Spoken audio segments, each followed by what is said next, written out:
Chronic obstructive pulmonary disease, ये नाम एक जनरल नाम है जो कि बहुत सारी बीमारियों को इंक्लूड करता है लंग्स की। भाई देखो ना, क्रॉनिक, क्रॉनिक का क्या मतलब है, जो लॉन्ग टर्म में होती है। क्रॉनिक का मतलब आपको पता है, क्रॉनिक। ऑब्स्ट्रक्टिव, अब देखो ऑब्स्ट्रक्टिव से समझ में आ रहा है कुछ रुक रहा है, कोई ऑब्स्टिकल आ रहा है, राइट, ऑब्स्ट्रक्टिव। पल्मोनरी यानी लंग्स से रिलेटेड, पल्मोनरी शब्द कभी भी आता है उसका मतलब क्या होता है, वो लंग्स से रिलेटेड बात चल रही है। क्रॉनिक ऑब्स्ट्रक्टिव पल्मोनरी डिजीजेस, ठीक है, तो ये एक जनरल नाम है जो कि बहुत सारी बीमारियों को इंक्लूड करता है। लेकिन कैसी बीमारियां, नाम से समझेंगे। ऑब्स्ट्रक्टिव मतलब क्या होता है कि मान लो लंग्स में जो एयर फ्लो हो रहा है, जो एयर फ्लो वाले पाइप हैं, ट्रेकिया, ब्रोंकाई, ब्रोंक्यूल्स, वो जो एयर फ्लो हो रहा है अगर वो किसी तरीके से ब्लॉक हो जाता है तो डिफिकल्टी इन ब्रीदिंग हो जाएगी।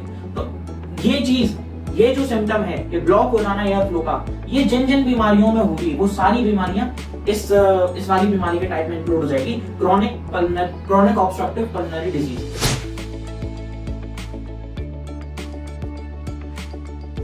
इसमें कौन कौन सी बीमारियां जाएंगी, एग्जांपल बता देता हूं। जैसे हमने एनसीईआरटी में पढ़ा था ब्रोंकियल अस्थमा पढ़ा था, ठीक है, उसके बाद हमने ऑक्यूपेशनल रेस्पिरेटरी डिसऑर्डर पढ़ा था, एम्फाइसीमा पढ़ा था। तो यहाँ पर क्या हो रहा था, ब्लॉकेज ऑफ एयर फ्लो हो रहा था, ब्लॉकेज ऑफ गैसियस एक्सचेंज हो रहा था, हवा आने जाने में समस्या हो रही थी। तो ये इसी ग्रुप ऑफ डिजीज में आ जाता है। पल्मोनरी ट्यूबरकुलोसिस, क्रॉनिक ब्रोंकाइटिस, ठीक है, तो ये सारी डिजीजेस हैं जो कि इसके अंदर आती हैं, क्रॉनिक ऑब्स्ट्रक्टिव पल्मोनरी डिजीज।